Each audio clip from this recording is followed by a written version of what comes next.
This is CBS 11 News Now. Happy Friday, everyone. A little bit past noon here on a Friday. Once again, can't emphasize that enough. This is News Now, our digital update. I'm Ken Molestina. We're coming to you live right now on Facebook Live from our Fort Worth studio, so be sure to chime in and chat with us and send in your comments. We're reading them here off the side of the screen here. Hey, a couple of stories that we're following for you today. We want to let you know we're keeping still a very close eye on this deadly house explosion that we first told you about earlier today. This happened in northwest Dallas. It has since now forced the evacuation of an area about 6 to 8 blocks in size directly related to where all of this happened. So this now includes this school that you're seeing right now. This is an evacuation taking place at Stephen C. Foster Elementary School. We're told some 700 students there are being moved to a nearby middle school until parents can arrive and get them out of there. Again, the explosion happened at a house on the 3500 block of Espanola Drive. There's some video of what it looked like earlier today when we were able to get a crew out there. Unfortunately, we can confirm that a child has died as a result of this blast, and several others were taken to a nearby hospital. Atmos crews, they're on the scene. They're investigating this right now, and those living in the area, we spoke to some of them earlier today. I want you to take a listen because what they describe, obviously, they're still in shock as a result of this. Something crazy is happening, like the whole explosions is just scary.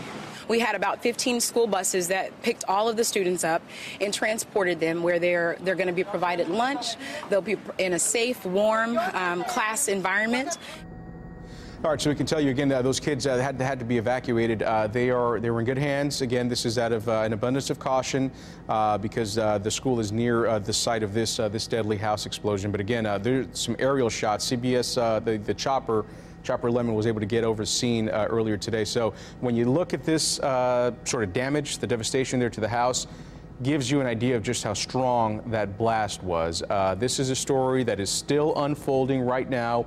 We've got crews out there on the scene, and we're going to have some more reports on this throughout the day, obviously, as we get more information about this. But just wanted to let you know that we're keeping an eye on that, and more importantly on the school evacuations. That's going to affect a lot of more families, not just the folks there directly who live in the area near that house. Also, a DART bus was brought in because they had to evacuate so many people from their homes. So in case they don't have a place to go, they're putting them on that bus.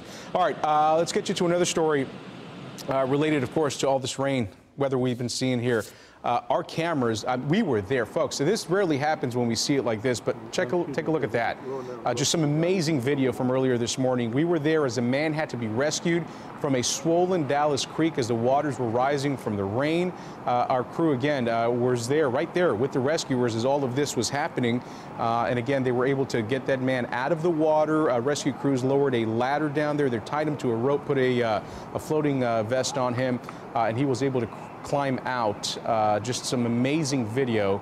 And we're told this was a homeless man who was living underneath a bridge, spending some time there at the very least when the waters quickly rose to a level where he had to be rescued out of there. And we're told that it was another homeless person who had spotted him down there and was quickly able to run and ask for help. So again, glad to report that he is okay. And that the rescue crews were able to get him out of there safely. Just some amazing images there, Jeff Ray, of what took place there. By the way, that happened at a bridge over in the Lake Highlands area off Lake Cottonwood. Okay. But again, you know, this speaks to the point of all this rain. Fast water that we're rising. Yeah, I mean, there was a round of heavy rain went right over downtown Dallas through the overnight hours and the early morning hours, and the water rose quickly. Yeah. And there was all sorts of flooding in the rock wall area, still under a flood warning, in fact, because of the lake getting out of its banks. Right. There's just no place for the water to go, Ken. That's the problem when you have days and days of rain. Even if it's an hour of heavy rain, the water has nowhere to go, so it ends up on the roads, being a real danger for traffic. It ends up piling into the creeks, a real danger for kids and everybody else, and we still have a flood watch out. Now, this is going to go all the way. It's not through to tomorrow morning, so we're going to have the rest of the day and most of the morning hours tomorrow. So what's going on right now? There's the heavy rain leaving up into Oklahoma, and you see already some more redevelopment in our western counties, and that's where we have this heavy rain threat for the balance of the day. We're going to keep a watch to all these areas. This is going to be west of Tarrant County. Some of this could get into Parker County, parts of Wise County, but the heavier rain in our western counties for the rest of the afternoon. As far as the rest of North Texas, a few passing showers certainly possible under mostly cloudy skies. And I was telling you about that heavy rain that came right over downtown Dallas in the early morning hours. It was over an inch of rain. Isolated areas got over 2 inches of rain. What can we expect? Well, for the rest of the day, we'll watch these passing showers. Mostly the heavy rain will stay off to the west, and then we could have another round of it just in time for the evening commute. Notice a warm front coming up from the south. So there's temperatures in the mid-40s, we think, by the end of the day. And then as we get through the overnight hours and the warm front approaches, we'll start seeing the activity pick up. The rain will become more widespread, most of it light, a few rumbles of thunderstorms, but after midnight the temperatures will start to rise and the activity will start to increase. This will include thunderstorms and heavy rain threat, so that's why we have a flash flood watch continuing till tomorrow morning, because we could have heavy rain during the overnight hours. So I know Friday night, Ken, a lot of people out and about. Yeah, sure. Especially making a late night of it. So never drive into moving water. If you don't know how deep the water is, don't go into it. Don't be in a hurry to get home tonight. Case in point was that last piece of video that we showed you. I don't know, guys, can we cue that up again? The truck out there in the stand. Look that's exactly what you're talking about. Stuck out there. And we don't know if they saw those barricades or not. Went around. But this happened in Irving, by the way. But again, there's a truck in the middle of the road, nobody else around, probably thought they could get through this, or maybe didn't even see it. But that's a case in point to what you were talking about, Jeff. In the middle of the night, that probably happened, you know. There's the truck. You just don't know what's going on. So let's pick up again on what we can expect for the start of your weekend, because I think we'll wake up in the morning with more heavy rain around, Ken, even more. I mean, I know everyone's tired of the rain, but as this cold front comes in from the west, it is going to trigger strong thunderstorms. We run the risk of severe weather. Now, the risk of severe weather hasn't been that high through all of this, but this will be the highest risk. And it's going to be going on through the late morning hours tomorrow and most of the afternoon as it shifts off to the east. And we will have even the threat of isolated tornadoes. But the good news is this front is going to push everything off to the east. We're finally going to dry out. You're finally going to see the sunshine. But that's what we're worried about. Not only the flooding risk through the overnight hours, but tomorrow, but also there's the risk of severe weather. Now, I think the main risk around the Metroplex from these thunderstorms will be large hail and perhaps strong winds. But just around Dallas County, Rockwall, Kaufman off to the east, we're going to have the risk even of isolated tornadoes, and that'll be mostly in the early to late afternoon hours when the heat gets going. But we will have some warm temperatures to look forward to as we dry out.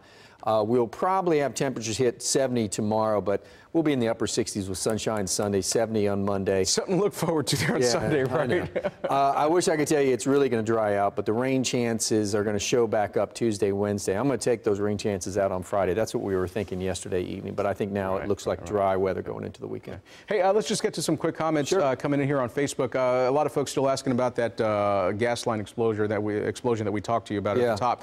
So let me just address that real quick. It was in the house, right? Yeah, right. Sherry Powell, I see your question. Where is the info on the house explosion? So here it is one more time. This happened in the early hours of the morning. There is an 11-year-old child that we're told, unfortunately, has died as a result of this. Was it in the house? In the house. 4 other members inside that house also were taken to nearby hospitals. We're not sure what their condition is, but right now a 6-block area around this house has been evacuated. Let me get you the address there one more time. This is happening on the 3500 block of Espanola Drive in Dallas, and there's a nearby school that had to be evacuated as well.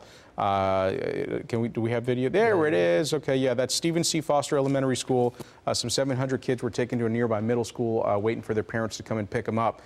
Because this school is right near the area and that I guess is still of smelling concern. gas, right? Right, to gas crews as well as fire officials. So, Sherry, I hope that answers your question. This is unfolding. There's no finality to this just yet. So we are still monitoring this. We've got a crew out there. We're sending another dayside crew out there to take over, because we've been, like I said, we've been there all morning. So they won't. So we're going to have obviously more. They won't clear till they know exactly. What it's too soon right now for them to. Yeah, right. right now there's no indication that this is even a safe area right now. Well, you look at that house is going to have to come down. What little bit of it is standing. So, but anyway, hence the evacuation of the school. So, folks, thanks again for sending in your comments and your questions. A lot of praise for the family. A lot of I'm reading off the side here. A lot of folks keeping these folks in mind right now in their thoughts. So, yeah, certainly something that we're keeping an eye on as well. We're going to have more on this throughout the day on CBS 11. Let me reiterate one point, okay, because I know we've been dealing with so much weather. The heavy rain, for the most part, is out of Fort Worth and Dallas for the rest of the afternoon. That doesn't mean it's going to be dry. We'll have a few passing showers. The heavy rain threat's going to be in our western counties. But tonight, in the overnight hours, if you're out Friday night, if you're out on your Friday night, even early Saturday morning, we run the risk of flooding inside the Metroplex tonight in the overnight hours. Please be careful out there. And then we're going to run the risk of severe weather for all those outdoor events or people being out and about on our Saturday. So you need to be weather aware. Download our weather app. It'll let you know if a warning or even lightning or heavy rain is in your immediate area. Good point. And that way you can stay informed. We are still concerned about the weather for the next 24 hours. You guys are going to be keeping a close eye on that one, too. All right, Jeff, thanks so much. And, folks, thanks so much once again for joining us here on this Facebook Live. We will chat with you throughout the day. And as always, just remember, we are not too far away. CBSDFW.com is the website. We are also very active on all of our social media platforms. We're going to talk to you soon.